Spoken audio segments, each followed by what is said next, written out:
आत्मा से भर के। पवित्र प्यार से भर दीजिए, पवित्र करने आ जाइए। पवित्र प्यार से भर दीजिए, पवित्र करने आ जाइए। एक साथ यीशु प्रभु आ जाइए, मेरे घर में आ जाइए। पवित्र प्यार से भर दीजिए, पवित्र करने आ जाइए। तू ही प्रभु कृपालु ईश्वर मार्ग सत्य और जीवन। तू ही प्रभु कृपालु ईश्वर मार्ग सत्य और जीवन। तेरे सिवा कोई नहीं, तेरे सिवा कोई नहीं, तेरे सिवा कोई नहीं, तेरे सिवा कोई। अपने हाथों को उठा के एक साथ यीशु प्रभु आ जाइए, मेरे दिल में आ जाइए। पवित्र प्यार से पवित्र प्यार से भर दीजिए, पवित्र करने आ जाइए। यीशु प्रभु, यीशु प्रभु आ जाइए, मेरे घर में आ जाइए। पवित्र प्यार से भर दीजिए, पवित्र करने आ जाइए। पवित्र करने आ जाइए, पवित्र करने आ जाइए। प्रियजनों, कुरिन्थियों का दूसरा पत्र अध्याय 2 अध्याय 5 पद संख्या 20, संत पौलुस कहता है कि यह उपयुक्त समय है, इसलिए तुम ईश्वर से मेल कर लो। यह उपयुक्त समय है, तुम ईश्वर से मेल कर लो। सुंदर वचन है प्यारे भाइयों और बहनों कि हम लोग प्रभु की पवित्रता के भागी बनने के लिए बुलाए गए हैं। उसके विश्वास में, उसकी धार्मिकता में आगे बढ़ने के लिए हम बुलाए गए हैं। इसलिए बाइबल हमें बताती है प्रिय भाइयों और बहनों,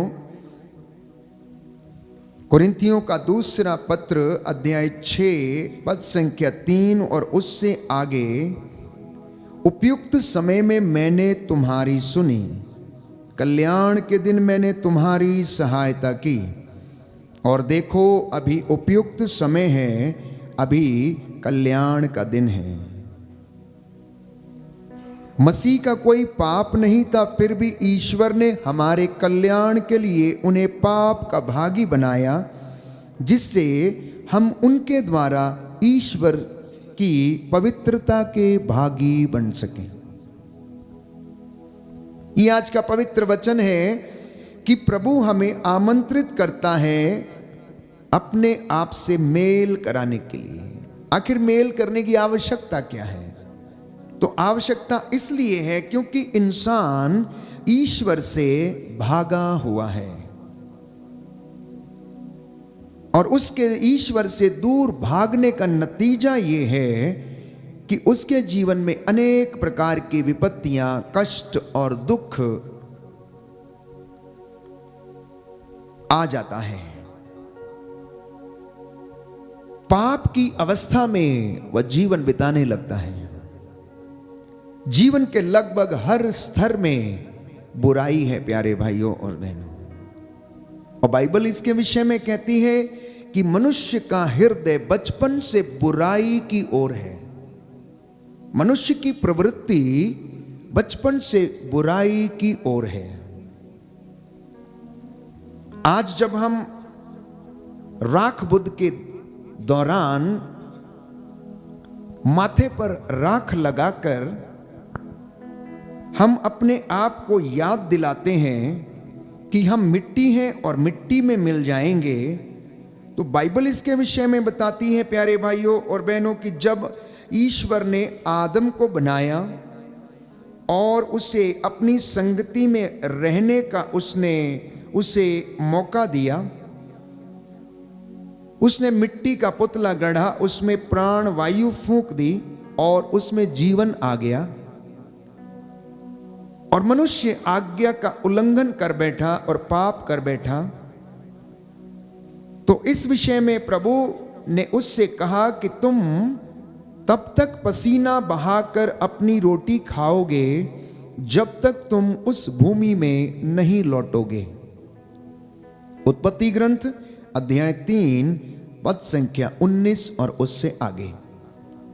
तुम तब तक पसीना बहाकर अपनी रोटी खाओगे जब तक तुम उस भूमि में नहीं लौटोगे जिससे तुम बनाए गए हो, क्योंकि तुम मिट्टी हो और मिट्टी में मिल जाओगे। क्योंकि तुम मिट्टी हो और मिट्टी में मिल जाओगे। 40 की इस पवित्र अवधि में ईश्वर हमसे बहुत सारी अपेक्षाएं करता है और यह पवित्र अवधि हमें ईश्वर से पुनः मेल करने के लिए आमंत्रित करती है। पवित्रता का जीवन व्यतीत करने के लिए हमें आमंत्रित करती है। अपने गुनाहों से निजात पाने के लिए, प्रायश्चित करने के लिए आमंत्रित करती है। यह प्रायश्चित और स्वीकृति का समय है जब आप इन छोटे छोटे धार्मिक अनुष्ठानों के द्वारा आपकी आत्मा को आप पवित्रता की ओर ले चलते हैं। पवित्रता की आवश्यकता क्यों है? क्योंकि बाइबल कहती है कि पवित्रता के अभाव में कोई भी ईश्वर को नहीं देख सकता, कोई भी उसका दर्शन नहीं कर सकता। तो मैंने कहा कि इंसान ईश्वर से भागा हुआ है क्योंकि उसके अंदर अपराध बोध है। उसका अपना अंतःकरण उस पर दोष लगाता है। कब? जब वो एक दूसरे को धोखा देता है, जब वो गलत कार्य करता है, जब वो चोरी करता, झूठ बोलता, घमंड करता, लड़ाई झगड़ा करता, हत्या करता है, भ्रष्टाचार में लिप्त रहता है। प्रियजनों, इंसान का अपना ही अंतःकरण उसके ऊपर दोष लगाता है। तो उत्पत्ति ग्रंथ में हम देखते हैं अध्याय 6 पद संख्या 12 और उससे आगे। Book of Genesis chapter 6 verse 12। ईश्वर ने देखा कि संसार भ्रष्टाचारी हो गया है। ईश्वर ने देखा कि संसार भ्रष्टाचारी हो गया है क्योंकि सब शरीरधारी कुमार्ग पर चलने लगे थे।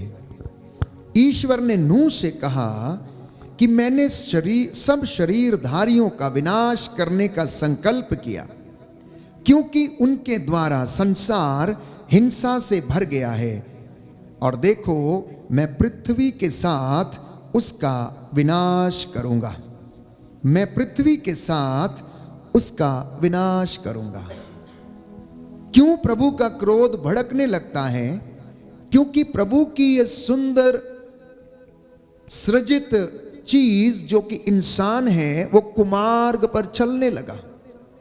इसलिए क्रोध के आवेश में ईश्वर अपना दाहिना हाथ जो बचाने में समर्थ है वो पीछे खींच लेता है और कहता है कि मैंने क्रोध के आवेश में थोड़ी देर के लिए तुझसे अपना मुख फेर लिया और तुझे दुख की भट्टी से होकर मैंने गुजरने दिया, लेकिन अब उपयुक्त समय है कि तू मेरे पास लौट कर चला आ और मुझसे मेल कर लो। यह संत पौलुस बताता है। और इसी संदर्भ में संत पौलुस कहता है, प्रियजनों, ईश्वर की दया आपको प्रायश्चित की ओर लेकर जाना चाहती है। ईश्वर की दया आपको प्रायश्चित की ओर लेकर जाना चाहती है। ईश्वर के दर्शन करने का एकमात्र उपाय है कि उसके साथ मेल करना, प्रायश्चित करना, इस पवित्र अवधि का फायदा उठाना। संत पौलुस कहता है, ये दिन बुरे हैं, इसलिए आप वर्तमान समय का पूरा पूरा लाभ उठाएं। पूरे साल भर में 40 के दौरान ये 40 दिन उपवास के, तपस्या के और अपने पापों के प्रायश्चित के लिए हमें आमंत्रित करते हैं, जिससे कि हम अपनी अंतःकरण को, अपनी अंतर आत्मा को और अपने आध्यात्मिक जीवन को क्या कर सकें? पवित्र कर सकें, आध्यात्मिकता के रास्ते पर बढ़ सकें। जिस धर्म में आप रहते हैं उसका पालन करें, पवित्र शास्त्रों की जो शिक्षा है उसे ग्रहण करें और यीशु मसीह के साथ जीवन बिताने के लिए आप तैयार हो जाएं, क्योंकि बाइबल ये कहती है कि मुझसे होकर गए बिना कोई भी ईश्वर के पास नहीं जा सकता। हालेलुया, हालेलुया, यीशु की स्तुति हो, यीशु को धन्यवाद, यीशु की आराधना हो, यीशु की महिमा हो, यीशु को धन्यवाद, हालेलुया, हालेलुया, हालेलुया, हालेलुया। तो मैंने कहा, इंसान अनेक प्रकार की बुराइयों से भरा है और संसार भ्रष्टाचारी हुआ पड़ा है। और इस संदर्भ में मैंने आपके लिए पवित्र वचन पढ़ा कि बाइबल उत्पत्ति ग्रंथ अध्याय 6 पद संख्या 11 में हमें बताती है कि ईश्वर ने देखा कि संसार भ्रष्टाचारी हो गया है, लोग कुमार्ग पर चलने लगे हैं, इसलिए वो ईश्वर के रास्तों से भटक चुके हैं। अब ईश्वर ने अपनी दया के तहत उसको वापस बुलाना चाहा, जिससे कि ये भटके हुए लोग मन परिवर्तन करें और उसके पास लौट कर चले आएं और धार्मिकता का अनुसरण करें। इनकी धार्मिकता जब इनके आगे आगे चलेगी तो मेरी महिमा इनके पीछे पीछे आएगी। यशायाह नबी का ग्रंथ अध्याय 58 पद संख्या 8 में कि तू धर्म के काम करता जा, दान पुण्य के काम करता जा, सेवा के काम करता जा, और देख मैं तुझे इतने आशीर्वाद दूंगा, मैं तुझे ब्लेस करता जाऊंगा, मेरी महिमा तेरे पीछे पीछे आती रहेगी। बोलिए आमेन, आमीन, हालेलुया, हालेलुया। पर पाप इतना बढ़ गया है, बुराई इतनी बढ़ गई है कि इंसान पाप का बोध खो चुका है, बुराई का बोध खो चुका है। इसलिए जब वो लड़ाई झगड़े करता, बुराई पर उतर आता है, तो वो किसी चीज को नहीं देखता है। आज इंसान का दुश्मन बना हुआ है, भाई भाई को मारना चाहता है, जमीनी एवं आपसी वाद विवाद में घिरा हुआ है, क्रोध एवं ईर्ष्या से भरा हुआ है, व्यभिचार में, अश्लील बातों में फंसा हुआ है। अच्छे एवं ईमानदार लोग ढूंढने से भी नहीं मिलते हैं। मनुष्य का हृदय ईश्वर से बहुत दूर है, इसलिए बाइबल कहती है ये मुख से मेरा आदर करते हैं परंतु इनका हृदय मुझसे बहुत दूर है, इनका हृदय मुझसे बहुत दूर है। इसलिए यीशु ने कहा, जो प्रभु प्रभु कहकर मुझे पुकारते हैं उनमें से सब के सब ईश्वर के राज्य के अधिकारी नहीं होंगे, केवल वे लोग जो मेरे स्वर्गीय पिता की इच्छा पूरी करता है, केवल वही स्वर्ग का अधिकारी होगा। और जो सेवा के कार्य, पवित्रता के कार्य करता है, वही मेरे स्वर्गीय पिता के दर्शन करेगा। बोलिए amen, hallelujah, hallelujah, hallelujah, hallelujah, hallelujah. Yeshu की स्तुति हो, यीशु की स्तुति हो, यीशु को धन्यवाद, यीशु को धन्यवाद, हालेलुया, हालेलुया, हालेलुया। हालेलुया। तो इस दुनिया का जो पाप है, जो बुराई है, जो भ्रष्टाचार है, जो हिंसा है, जो ईर्ष्या है, इस विषय में पवित्र वचन कहता है, प्रवक्ता ग्रंथ अध्याय 17 पद संख्या 17, प्रवक्ता ग्रंथ अध्याय 17 पद संख्या 17 कि उनका अधर्म उससे छिपा हुआ नहीं है। अगर कोई व्यक्ति ये सोचता है कि ईश्वर उनके पापों को नहीं देखता, तो प्यारे भाइयों और बहनों, वो गलत सोचता है। बाइबल इस विषय में कहती है, प्रवक्ता ग्रंथ अध्याय 17 पद संख्या 17 में, कि उनका अधर्म उससे छिपा नहीं है, उनके सभी पाप प्रभु के सामने हैं। मनुष्य का भिक्षा दान मोहर की तरह उसकी रक्षा करता है। प्रभु मनुष्य का परोपकार आंख की पुतली की तरह सुरक्षित रखता है। कितनी सुंदर बात है। 40 की अवधि में ईश्वर से मेल करते वक्त आप याद रखिए कि आपका हर एक परोपकार अर्थात सेवा का कार्य, पुण्य का काम, परोपकार की आंख की पुतली जो है वो सुरक्षित रखता है, और आपके जो भिक्षा दान की जो मोहर की तरह उसे सुरक्षित रखता है। लिखा है कि ईश्वर पश्चाताप करने वालों को अपने पास लौटने देता और निराश लोगों को ढारस बंधाता है। बोलिए आमेन, आमीन, हालेलुया, हालेलुया, हालेलुया, हालेलुया। दाहिना हाथ उठाकर वचन दोहराएंगे। प्रवक्ता ग्रंथ अध्याय 17 अध्याय पद 17 संख्या 20 पद संख्या 20। ईश्वर पश्चाताप करने वालों को ईश्वर पश्चाताप करने वालों को अपने पास लौटने देता है अपने पास लौटने देता और है निराश लोगों को और निराश लोगों को ढारस बंधाता है। हारस बंधाता है। पाप को छोड़कर पाप को छोड़कर सर्वोच्च ईश्वर के पास लौट जाओ, सर्वोच्च ईश्वर के पास लौट जाओ, उससे प्रार्थना करो, उससे प्रार्थना करो और उसे अप्रसन्न मत किया करो। अप्रसन्न मत किया करो। अन्याय छोड़कर सर्वोच्च ईश्वर के पास लौट जाओ, सर्वोच्च ईश्वर के पास लौट जाओ, और अधर्म से अत्यधिक घृणा करो। Hallelujah, hallelujah, hallelujah, hallelujah, hallelujah, hallelujah. ये आज का संदेश है।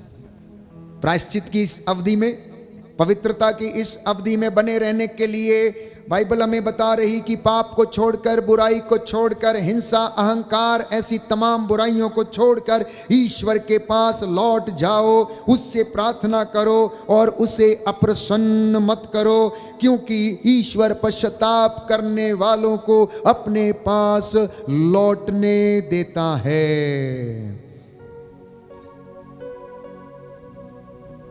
ईश्वर पश्चाताप करने वालों को अपने पास लौटने देता है। पाप से घृणा करिए, पापी से नहीं। पाप से घृणा करिए और पापी से नहीं।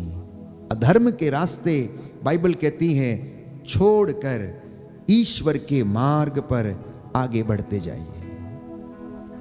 आज जब हम बात कर रहे हैं प्रायश्चित की, पवित्रता की, तो प्रिय भाइयों और बहनों, इस विषय में बाइबल हमें बताती है कि पश्चाताप का अर्थ है ईश्वर के पास लौटना।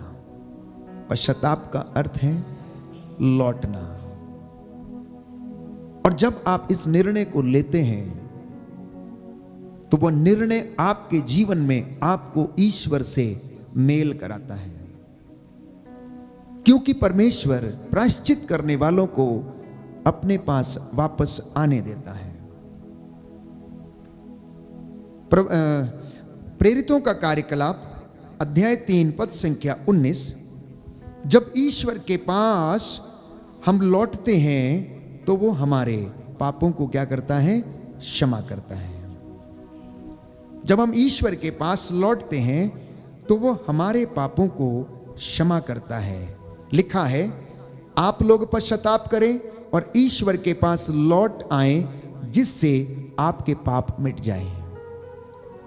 लौटने का अर्थ है रियलाइजेशन, और रियलाइजेशन जब हो जाता है तो ट्रांसफॉर्मेशन होनी शुरू होने लगती है। जब व्यक्ति इस बात को एहसास कर लेता है कि मैं एक कमजोर मनुष्य हूं, मेरा जीवन क्षणभंगुर है, ईश्वर का तत्व मेरे अंदर सक्रिय है और निवास करता है, और उसकी दया मुझे अपनी ओर फिर से लेकर जाना चाहती है। हालांकि मैं अपने ही स्वास्थ्य के घमंड में, अहंकार में, अपने धन, लोभ, लालच की अवस्था में उससे दूर चला गया था, लेकिन अब वो मुझे फिर से बुलाना चाहता। जब हम ये निर्णय लेते हैं, लौट कर चले आते हैं, तो बाइबल हमें बताती है कि वह आपके पापों को क्या करता है?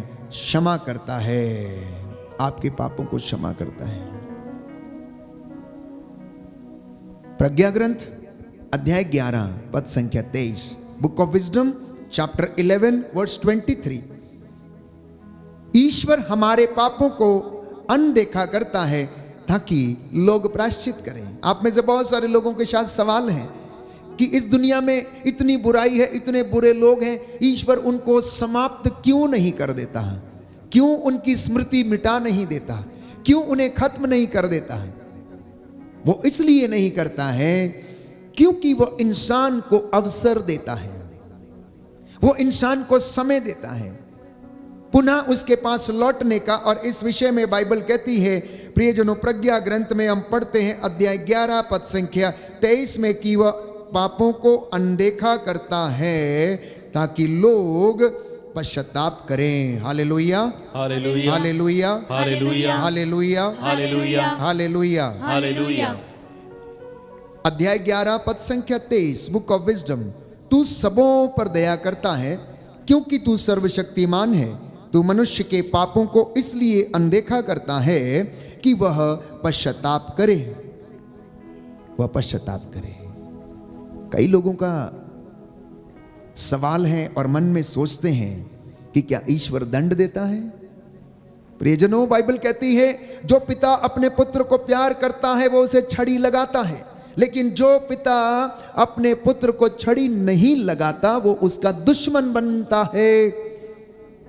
और इसलिए अगर ईश्वर आपसे प्रेम करता है तो वो आपको दुख की भट्टी से होकर गुजरने देता है, क्योंकि उसने इंसान को संपूर्ण आजादी दी है भलाई और बुराई चुनने के लिए, जीवन और मृत्यु चुनने के लिए, अच्छाई और भलाई पर मार्ग पर चलने के लिए।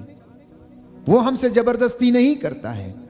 इंसान की ये जीवन यात्रा के दौरान इंसान दान पुण्य के द्वारा, दशमांश के द्वारा, धर्म के कार्यों के द्वारा, सेवा के कामों के द्वारा उस पवित्रता को फिर से हासिल करता और उससे वह जुड़ जाता है। तो बाइबल कहती है कि क्या वास्तव में ईश्वर दंड देता है? तो इस विषय में प्रज्ञा ग्रंथ अध्याय 12 पद संख्या 10 में हम पढ़ते हैं, किंतु तूने धीरे धीरे दंड देकर उन्हें पश्चाताप का अवसर दिया, हालांकि तू उनका विकृत स्वभाव और जन्मजात दुष्टता जानता था, और यह भी कि वे अपने विचार कभी भी नहीं बदलेंगे। कितनी सुंदर बात है, ज्ञान की बातें हैं, पवित्रता की बातें हैं, पवित्र आत्मा के द्वारा प्रेरित की गई बातें हैं। ईश्वर जानता है कि ये विचार अपने कभी नहीं बदलेंगे, लेकिन फिर भी उसने धीरे धीरे दंड देकर इंसान को प्रायश्चित करने का अवसर दिया और देता रहता है। दाहिना हाथ उठाकर ये वचन दोहराएंगे, हालेलुया, हालेलुया, हालेलुया, हालेलुया। प्रज्ञा ग्रंथ प्रज्ञा ग्रंथ अध्याय 12 अध्याय 12 पद संख्या 10, पद संख्या 10। किंतु तूने धीरे धीरे दंड देकर धीरे धीरे दंड देकर उन्हें पश्चाताप करने का अवसर दिया, हालांकि तू उनका विकृत स्वभाव और जन्मजात दुष्टता जानता था, और यह भी कि वे अपने विचार कभी नहीं बदलेंगे, क्योंकि यह जाति प्रारंभ से ही अभिशप्त थी। तूने इसलिए उनके पापों का दंड नहीं दिया, कि तू किसी से डरता था, क्योंकि कौन तुझसे कहेगा तूने यह क्या किया। Hallelujah, hallelujah, hallelujah, hallelujah, hallelujah, hallelujah. प्यारे भाइयों और बहनों, बुराई और पाप, इनका रूप बड़ा भयानक है। ईश्वर जानता है, वो इंसान के हृदय के विचारों को भी जानता है। आप अपने आप से बात करके देखिए, अपने अंतर्मन से बात करके देखिए।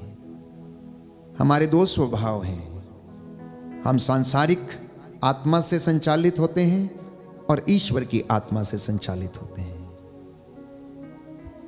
इन दोनों भाव को मनन चिंतन करने की कोशिश करें, इन दोनों वास्तविकताओं को समझने की कोशिश करें, आध्यात्म से जुड़कर उन अलौकिक चीजों को अनुभव करने की कोशिश करें जो हमें सांत्वना देती हैं, जो हमें सत्य के मार्ग पर लेकर चलती हैं, जो हमारे मार्गों का उजाला करती हैं, जहां पर हमें आनंद मिलता है, जहां पर हमें संतुष्टि का अनुभव होता है, जहां पर हमारी आत्मा खुश होती है, जहां पर हमारा अंतःकरण खुश होता है। और प्रियजनों, वो संतुष्टि हमें आनंद प्रदान करती है। याद रखिए, बाइबल ये कहती है अगर कोई व्यक्ति प्रायश्चित नहीं करेगा तो वो नष्ट हो जाएगा। गणना ग्रंथ अध्याय 32 पद संख्या 23, गणना ग्रंथ अध्याय 32 पद संख्या 23, book of Numbers chapter 32 verse 23। पाप का दंड भुगतना पड़ेगा, पाप का दंड भुगतना पड़ेगा, क्योंकि पाप पवन की तरह छितराता है। यशायाह नबी का ग्रंथ अध्याय 64 पद संख्या 5। पाप पवन की तरह छितरा देता है। गणना ग्रंथ में लिखा है कि इसका दंड भुगतना पड़ेगा। दुष्ट अपने कुकर्मों के कारण मर जाएगा यदि वह प्रायश्चित नहीं करेगा। सुक्ति ग्रंथ अध्याय 5 पद संख्या 22 और 23, book of Proverbs chapter 5 verse 23, 22 and 23. Because of his wrongdoings, because of his unrighteousness, the sinner will die. इसलिए परमेश्वर हमें ये 40 दिन प्रदान करता है, चेतावनी देता इन वचनों के द्वारा कि हम उसके पास लौटें और उसकी दया को अनुभव करें, क्योंकि उसकी दया हमें प्रायश्चित की ओर लेकर जाना चाहती है। जिस तरह बाइबल कहती है शेर शिकार की घात में बैठा रहता है, उसी तरह पाप अन्याय करने वाले की घात में बैठा रहता है और उसे ढूंढता रहता है। और पाप के दांत शेर के दांतों के जैसे हैं, उनके घावों का कोई इलाज नहीं है। तो इसलिए यिर्मयाह नबी सुंदर वचन प्यारे भाइयों और बहनों लिखता है, अध्याय 31 पद संख्या 19 और उससे आगे, बुक ऑफ जरमाया चैप्टर 31 वर्स 19। सुंदर वचन है प्यारे भाइयों और बहनों, क्योंकि तुझसे विमुख होने पर मैंने पश्चाताप किया, समझ आ जाने पर मैंने अपनी छाती पीटी। मैं लज्जित था, मैं पानी पानी हो गया था, क्योंकि मैं अपनी युवावस्था के कुकर्मों से कलंकित था। नबी यिर्मयाह, प्रभु का चुना हुआ नबी, उसके वचन बोलने वाला व्यक्ति कहता है कि मैं तुझसे विमुख हो गया, परंतु मैंने प्रायश्चित किया। जब मुझे समझ आई तब मैंने छाती पीटी, जब तक मैं ना समझता मैंने छाती नहीं पीटी। मैं लज्जित था, मैं पानी पानी हो गया था, क्योंकि मैं अपनी जवानी के कुकर्मों से कलंकित था। प्यारे भाइयों और बहनों, प्रकाशना ग्रंथ अध्याय 2 पद संख्या 5, तुम इस पर विचार करो कि तुम कितने ऊंचे स्थान से नीचे गिर गए हो। तुम इस पर विचार करो कि तुम कितने ऊंचे स्थान से नीचे गिर गए हो। इसलिए पश्चाताप करो और पहले जैसा आचरण करो। इसलिए पश्चाताप करो और पहले जैसा आचरण करो, क्योंकि वचन कहता है कि मुझे तुमसे एक शिकायत है, ना तो तुम ठंडे हो ना तो तुम गर्म हो, तुम कुनकुने हो गए हो। तुमने अपना पहले वाला जो उत्साह था वो त्याग दिया है, परमेश्वर से दूर चले गए हो। इसलिए तुम अब उसके पास लौटो, कुरिन्थियों का दूसरा पत्र अध्याय 7 पद संख्या 1, पवित्रता की पूर्णता तक पहुंचने का प्रयत्न करते रहो।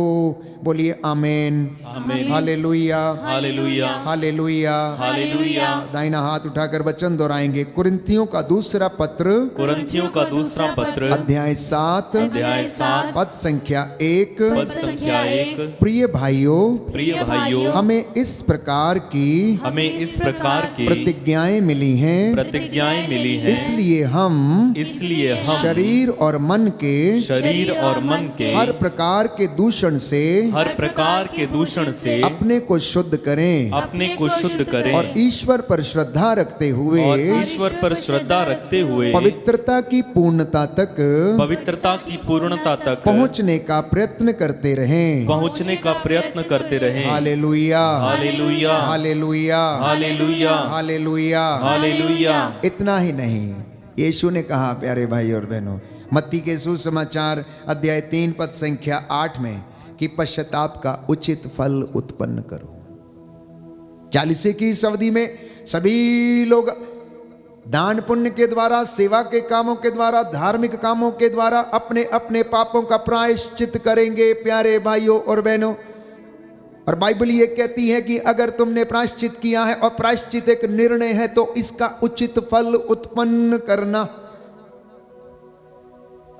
कुरिन्थियों का दूसरा पत्र अध्याय 7 पद संख्या 7 में पवित्र बाइबल हमें बताती है, और उनके आगमन के द्वारा ही नहीं बल्कि उस सांत्वना द्वारा भी जो उन्हें आप लोगों की ओर से मिली थी, मुझसे मिलने की आपकी उत्सुकता, आपका पश्चाताप और मेरे प्रति आपकी चिंता, इसके विषय में उन्होंने हमको बताया है, और इससे मेरा आनंद और भी बढ़ गया है, और भी बढ़ गया है। तो यदि आप विश्वास करेंगे, ईसा मसीह में यदि आप विश्वास करेंगे, उसके वचनों पर यदि आप चलेंगे, तो आपको और आपके घराने को मुक्ति मिलेगी और आप प्रायश्चित का उचित फल उत्पन्न करेंगे।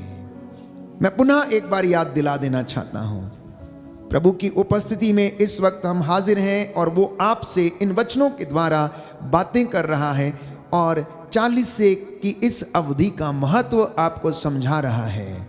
कहता है, पाप से ऐसे दूर भाग जाओ जैसे तुम सांप के सामने से दूर भाग जाते हो। अधर्म के कामों को छोड़ दो, प्रायश्चित का उचित फल उत्पन्न करो, क्योंकि वो हमारे पापों को अनदेखा करता है।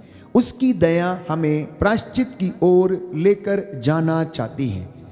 ईश्वर पश्चाताप करने वालों को अपने पास लौटने देता है। उसके सदृश कौन ऐसा ईश्वर है जो पापों को हरता है, जो क्षमा करता है। इंसान इतनी गलतियां करता है लेकिन फिर भी ईश्वर उन्हें क्या करता है, माफ करता है, माफ करता है और अपने से मेल करने देता है। यह उचित समय है, यह उचित समय है। आइए हम ईश्वर के पास लौटें, हम ईश्वर के पास लौटें, अपना हृदय खोलकर हम उसे समर्पित हो जाएं प्यारे भाइयों और बहनों। आज के वचन हमारे जीवन में, घर में, परिवार में 100 गुना फल लाए। पापों के प्रायश्चित के लिए, गलतियों के प्रायश्चित के लिए एक दूसरे को क्षमा करना, सॉरी कहने की आदत डालें, जय यीशु कहने की आदत डालें, एक दूसरे को प्रभु के नाम पर ब्लेस करने की आदत डालें। माता पिता अपने बच्चों को यीशु के नाम पर ब्लेस करना। आपके घर में रोज वचन को दोहराया जाए, इन वचनों को आपकी चौखटों पर लिखा जाए और आपके घर की दीवारों पर लिखा जाए। घर आते समय, घर से बाहर जाते समय, यात्रा के समय, लेटते समय, सोते समय, सुबह उठते समय, सब समय इन वचनों पर मनन चिंतन किया करें और प्रभु के आप नजदीक रहेंगे, उसके सानिध्य को आप अनुभव करेंगे। फिर चाहे दुख बीमारी कितनी भी गंभीर क्यों ना हो प्रियजनों, आप उसका सामना कर सकते हैं, क्योंकि वो आपको सामर्थ्य देता है। आइए हम प्रार्थना करें।